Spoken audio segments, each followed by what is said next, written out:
Hello everyone.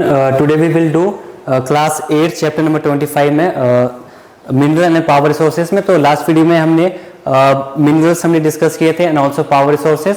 Power resources में हमने conventional sources और रिसोर्सेज जो हमने डिस्कस कर लिए थे हमने ओके कि कन्वेंशनल पावर रिसोर्सेज कौन कौन से हैं, जैसे coal, petroleum and natural gas okay and hydro power. ये सभी के सभी हमारे पास ये कन्वेंशनल पावर रिसोर्स हैं। अब आज डिस्कस करेंगे हम नॉन कन्वेंशनल पावर रिसोर्सेज। देखो सबसे पहले तो हमें मीनिंग समझने की जरूरत है कि what do you mean by conventional resources and non conventional resources.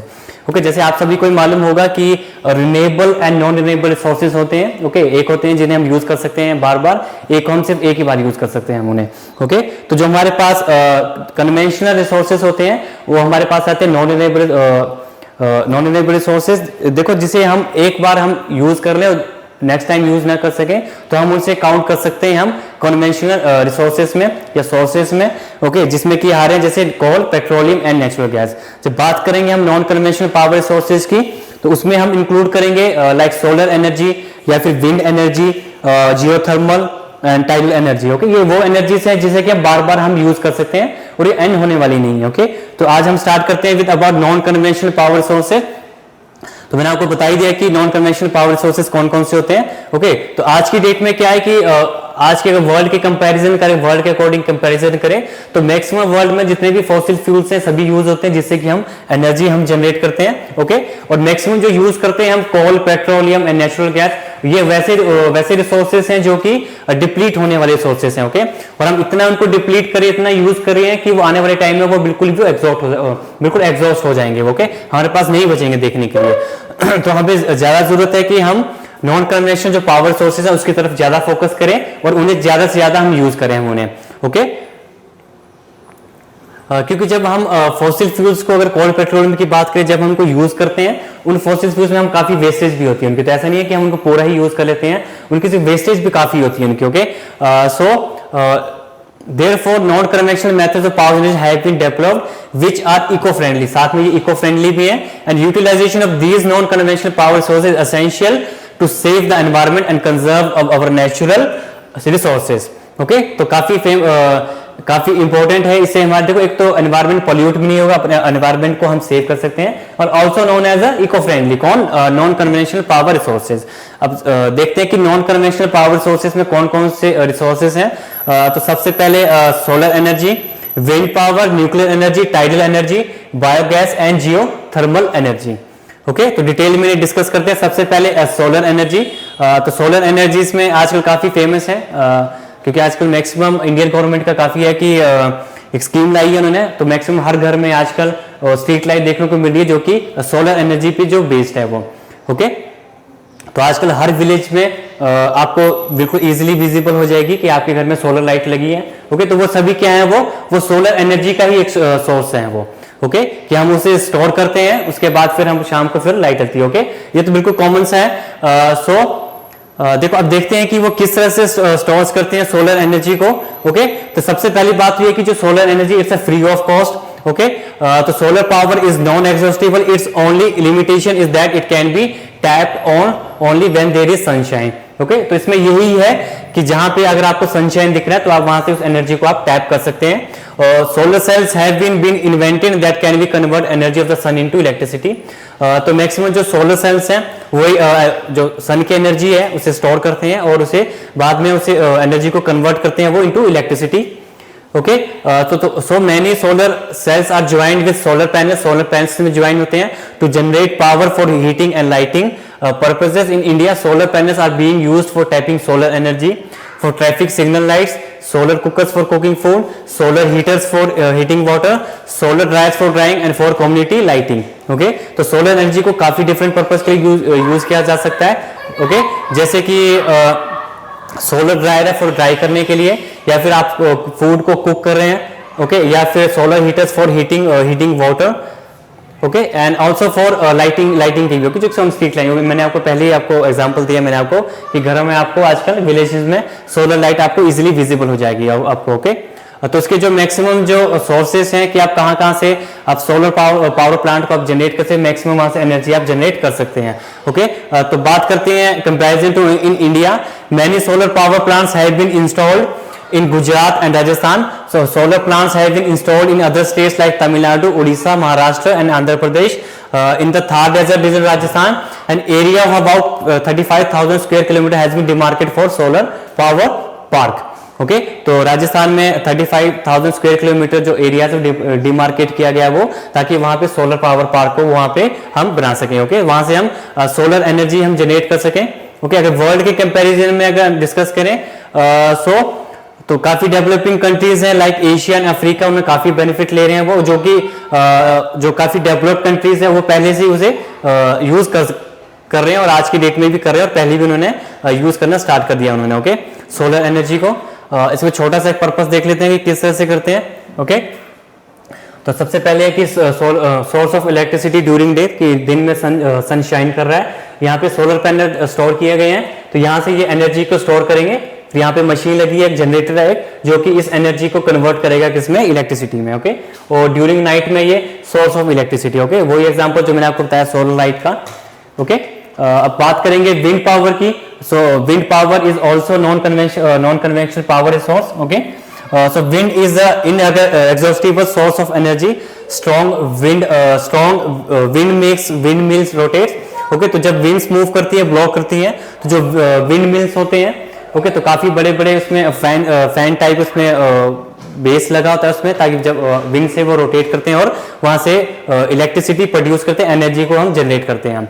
Okay तो so wind mills can be set up only in areas where wind speed is steady. Okay तो उन्हीं एरियाज में इन्हें हम इन्हें जनरेट कर सकते हैं, क्रिएट कर सकते हैं, जहां पे जो विंड की स्पीड है स्टेडी हो. ओके ऐसा ना हो कि वहां पे बिल्कुल भी विंड ब्लो ना करती हो और हम वहां पे हम विंड पावर वहां पे हम विंड मिल्स हैं उसे हम क्रिएट कर दे वहां पे. Okay so windmills have been used for grinding grain and lifting water since time immemorial. So windmills have been used in uses for many decades in England, France and Netherlands. In modern times in many parts of the world wind power is being used for generating power for the agriculture purposes.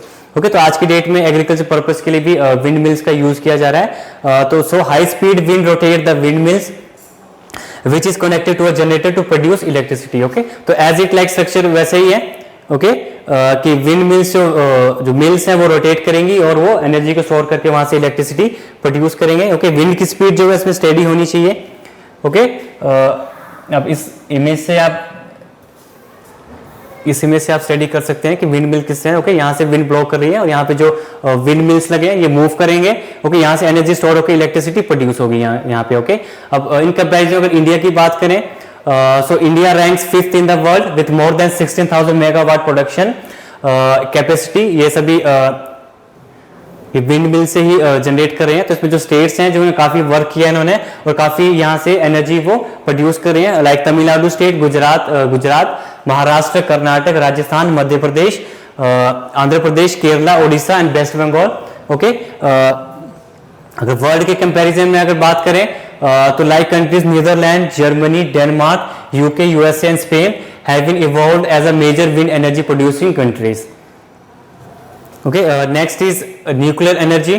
तो सबसे पहले nuclear energy में nuclear power is obtained from energy stored in the nuclei of the atoms of naturally occurring radioactive elements like uranium and thorium for producing nuclear energy.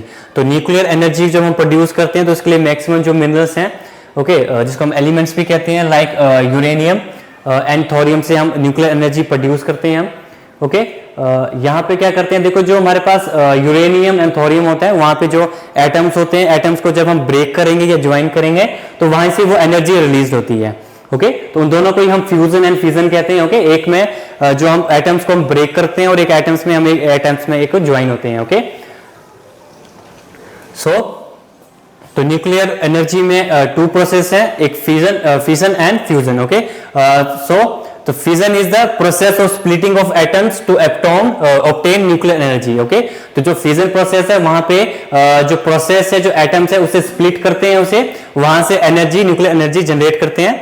और जो fusion process है वहां पे atoms को combine करते हैं, join करते हैं वहां पे to obtain nuclear energy. So nuclear energy is produce inside a secure nuclear reactor plant. तो सबसे इसकी जो मेन इंपॉर्टेंट बात है कि इसे हम ऐसे ओपनली हम इसे एनर्जी को हम जनरेट नहीं कर सकते हैं, इसके लिए एक पावर प्लांट होना चाहिए, ओके, जहां पे एक न्यूक्लियर रिएक्टर प्लांट होगा, क्योंकि काफी टिपिकल प्रोसेस है ये, ओके। अगर इसमें थोड़ी सी भी अगर लापरवाही की जाए तो काफी सारा डैमेज हो सकता है, okay. So only about 4% of the total power generated from all sources in the world is by nuclear power, okay? तो पूरे वर्ल्ड में जितनी पावर जनरेट होती है उसके सिर्फ 4% जो है हम न्यूक्लियर पावर से हम एनर्जी जनरेट करते हैं। सो nuclear power generation is presently popular in highly developed countries like USA and the countries of the western Europe. तो ये जो प्रोसेस है, ये जो पावर प्लांट्स है, ये जो डेवलप्ड कंट्री काफी फेमस है यहाँ पे, तो like USA and the countries of the western Europe, okay. लेकिन यहाँ से जो हम एनर्जी इलेक्ट्रिसिटी जो जनरेट करते हैं ये काफी टिपिकल प्रोसेस है और काफी कॉस्टली प्रोसेस भी है ये, ओके। इसे बिल्कुल इसलिए जो वर्ल्ड की बिल्कुल 4% ही हम एनर्जी प्रोड्यूस करते हैं इसे, ओके। लेकिन इसमें यह है कि इसमें जो एनर्जी रिलीज होती है इसमें काफी मैक्सिमम एनर्जी रिलीज होती है, उसमें वेस्टेज भी काफी होता है इसमें, okay. So the in the year 2005 around 6% requirement of electricity was provided by nuclear energy in which the USA, France, Japan were together producing more than 50% of the energy. But what nuclear power generation had its own risk. Leakage can lead to radioactive beyond safe limits, which can cause immense damage to living organisms and also in human beings. So there have been 2 major nuclear power accidents. One in, तो इसमें देखो nuclear मैंने आपको पहले बताया कि काफी typical process है, काफी कॉस्टली प्रोसेस है। अगर इसमें काफी देखो इसमें क्या है कि इसमें जब रिलीज होता है, जो एनर्जी रिलीज होती है वो रेडियो एक्टिव सब्सटेंस रिलीज होते हैं, ओके। और एनर्जी काफी हैजार्डस है ये, अगर इसमें थोड़ी सी भी अगर इसमें लीकेज हो जाए तो काफी सारे हैजार्ड्स है, जो रेडियो एक्टिव एलिमेंट्स है वो एनर्जी जनरेट होती है जो कि काफी हार्मफुल है, वो सभी living organisms and human beings के लिए, ओके। तो ऐसे 2 इंसिडेंट्स भी हो चुके हैं, जो कि एक काफी फेमस इंसिडेंट है, one in USA 3 mile island and the other is in Russia Chernobyl, okay. और इंडिया में बात करें तो इंडिया में जो यूरेनियम डिपॉजिट्स हैं वो राजस्थान एंड झारखंड में फाउंड है मैक्सिमम, एंड आल्सो जो थोरियम डिपॉजिट्स हैं वो केरला में फाउंड हुए हैं, okay. In India nuclear power station were located in Kalpakkam in Tamil Nadu, Tarapur in Maharashtra, Rana Pratap Sagar near Kota, and Rajasthan में नरोरा इन उत्तर प्रदेश, कायगा इन कर्नाटक, काकरापड़ा इन Gujarat. So India aims to expand its nuclear power program to advanced country like exploring alternative source for clean fuel due to hazardous in production and disposal of waste matter, okay। तो यहाँ पे हम छोटा सा इसमें diagram दी गई, image दी गई, इसमें स्टडी कर लेते हैं किस तरह से एनर्जी को ये जनरेट करते हैं, ओके। तो एक इलेक्ट्रिसिटी ट्रांसमिशन है। देखो सबसे पहले यहाँ पे जो प्रोसेस है ये रिएक्टर है, यहाँ पे जो यूरेनियम और थोरियम को स्टोर करेंगे, ओके।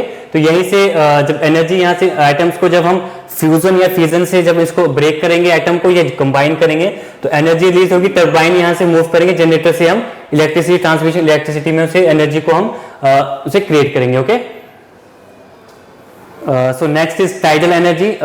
जो टाइडल एनर्जी है मैक्सिमम आप इस तरह नहीं समझ सकते कि पूरे आपको लैंड पे पूरी टाइडल एनर्जी अवेलेबल है आपको, ओके। तो मैक्सिमम जो सी शोर एरियाज हैं या फिर नियर बाय रिवर, तो वहीं पे हम टाइडल एनर्जी को हम जनरेट कर सकते हैं, ओके।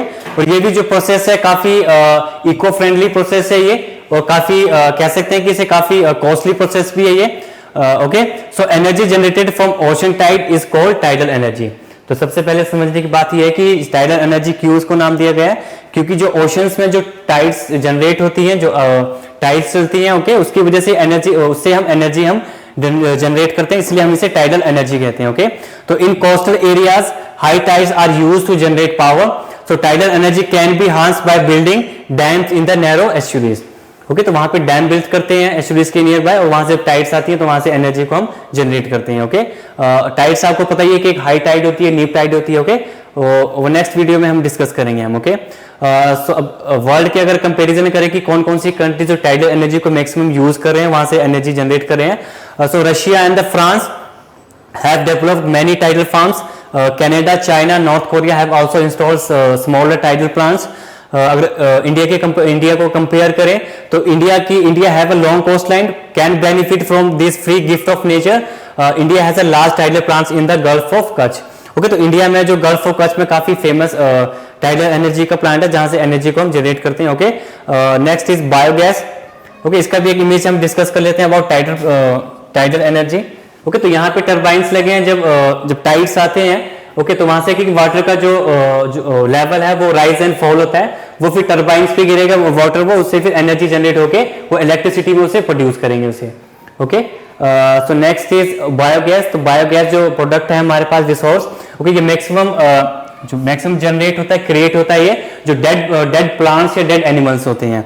ओके, तो वहीं से डिकम्पोज होके जब वो सेडिमेंट्री रॉक्स में मैक्सिमम ये फाउंड होते हैं। ओके, तो organic waste like dead plant, animals material, cow dung and kitchen waste can be converted into gaseous fuel called biogas, and biogas is basically a mixture of methane and carbon dioxide which is produced when the organic waste get decomposed by bacteria inside the biogas digesters. Okay, तो जो biogas है ये maximum हम use करते हैं, जैसे कॉडंग है या जो किचन वेस्ट है या फिर जो डेड प्लांट्स एंड एनिमल्स हैं। ओके, जिस तरह से हमने नेचुरल गैस हमने डिस्कस की थी कि जो सेडिमेंट्री रॉक्स में जो फॉसिल्स अवेलेबल होते हैं वहां से नेचुरल गैस काफी ओवर द मिलियंस ईयर्स में जनरेट होती है। ओके, तो जो बायोगैस है वो मैक्सिमम वो ऑर्गेनिक वेस्ट से होती है, जो वेस्ट हमारे घरों में प्रोड्यूस होता है या फैक्ट्रीज में प्रोड्यूस होता है। ओके, या फिर कोई डेड प्लांट या एनिमल्स उनके जो मटेरियल्स हैं। ओके, तो उसी को हम कन्वर्ट करते हैं गैसियस फ्यूल में। ओके, लेकिन जो इसमें मैक्सिमम जो गैस इसमें प्रोड्यूस होती है वो maximum is basic mixture of methane and carbon dioxide which is produced when the organic waste get decomposed by bacteria inside the biogas digesters. Okay, तो जब ये गैस यहाँ से रिलीज होती, कैसे रिलीज होती है कि एक बैक्टीरिया है, ओके, जो बायोगैस डाइजेस्टर्स हैं वहाँ इसे काउंट करते हैं बैक्टीरिया को बायोगैस डाइजेस्टर्स। ओके, कि ये जो वेस्ट मटेरियल है, ये जो बैक्टीरिया है उसे डाइजेस्ट करते हैं और वहां से जो गैसेस प्रोड्यूस होती हैं like methane and carbon dioxide. Okay, तो वहां से बायोगैस प्रोड्यूस होती है। ओके, तो इसलिए हम इस प्रोसेस को कहते हैं जो bacteria is biogas digesters. Okay,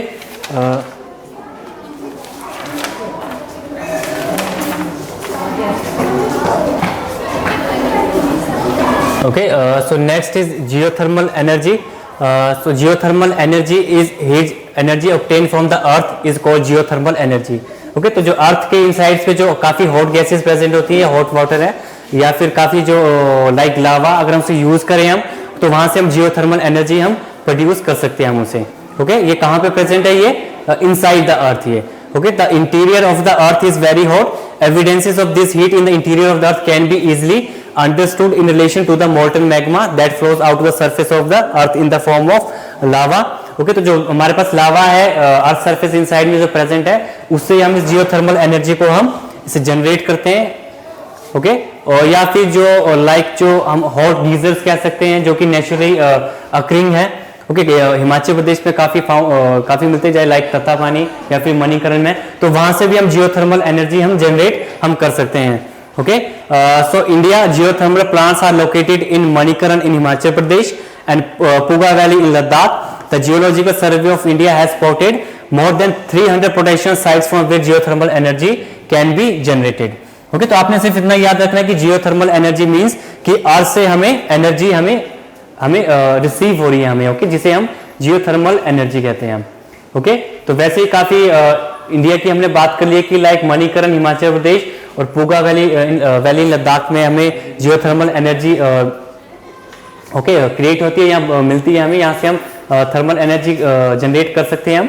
अगर वर्ल्ड के कंपैरिजन में देखें तो काफी सारी इसमें जो सबसे बेस्ट एग्जांपल है वो यूएसए कंट्रीज का, इन्होंने अपनी मैक्सिमम जियोथर्मल एनर्जी को ये यूज कर रहे हैं ये। And other producers are Indonesia, Mexico, Italy, New Zealand, Iceland and Japan.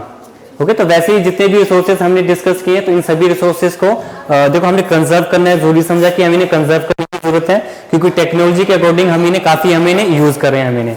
Okay, तो जो पावर सोर्सेस है इन्हें भी कंजर्व करने की जरूरत है। अगर हम इन्हें यूज करें तो बिल्कुल प्लानिंग से, बिल्कुल मैनेजमेंट से, वेल प्लान मैनेजमेंट से इन्हें यूज करने की जरूरत है। ओके, ऐसा नहीं है कि हम इसे बिल्कुल अंधाधुंधी से यूज करते रहे हम इसे। ओके, क्योंकि जो पावर सोर्सेस में अगर हम बात करें नॉन कन्वेंशनल की, सॉरी कन्वेंशनल की, तो वहां से काफी सारी हैजार्डस गैसेस जो है एक्सर्ट्स होती है जो कि काफी एनवायरनमेंट को काफी पोल्यूट करती हैं वो। Okay, so wood is used as conventional fuel for chulhas in rural areas. Chulas can save up to 700 kg of wood annually. The conventional chula thermal efficiency 5-10%, and improved chula has thermal efficiency 20 to 35% and is smokeless.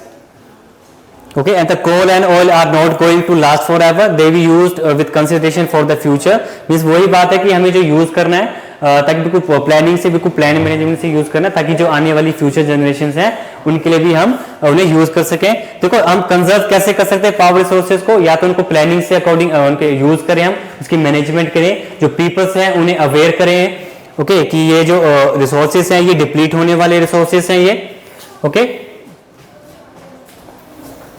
और जो peoples हैं उन्हें educate करें ताकि जो इनके use है हम मैक्सिमम यूज करें और बिल्कुल भी इनकी वेस्टेज ना करें. और साथ में जो हमारे पास अल्टरनेटिव सोर्सेस हैं उन्हें हम ज्यादा से ज्यादा उन्हें यूज करें हम उन्हें. ओके तो some more steps to conserve power resources are: when cooking is done, remember to turn off the exhaust fan chimney, and the same applies for fan in the bathroom. Most energy models which you replace for your old appliances, the buy products that save energy and prevent pollution. वो products हमें bye करने चाहिए जो कि energy को save करे और pollution को प्रिवेंट करें. buy energy efficient compact fluorescent bulbs for your most used lights. Okay, and filters on furnace should be cleaned or replaced. बार बार जो फर्नेस हम यूज कर रहे हैं उन्हें हम बार बार उन्हें क्लीन करें हम उन्हें. ओके सो जिससे कि एनर्जी जो लॉस है काफी कम हो. Okay and last one is make sure your dishwater is full when you run it and use the energy saving setting if available to allow the dishes to air dry. Okay तो कुछ ये ऐसे methods हैं जिससे कि हम जो resources है, जो पावर सोर्सेज हैं उसे हम कंजर्व हम कर सकें. ओके तो वैसे ही लास्ट में एक छोटा सा टॉपिक करेंगे कि हमारे पास ऐसे कौन कौन से प्रोविंसेस जहां से जियोथर्मल इंडिया में जनरेट होती है. ओके तो लास्ट डिस्कस करेंगे यहाँ से हिमालयाज माउंटेन में, कैम्बे रीजन, दिल्ली एंड सोहाना, सोनाटा, Bombay, west coast, Godavari and Mahanadi and Himalayas. Okay तो ये वो रीजन है जहां पे हम ज्यादा से ज्यादा हम जियोथर्मल एनर्जी को हम प्रोड्यूस कर सकते हैं हम उन्हें. ओके तो आज के लिए हम इतना ही करेंगे. Okay okay thank you.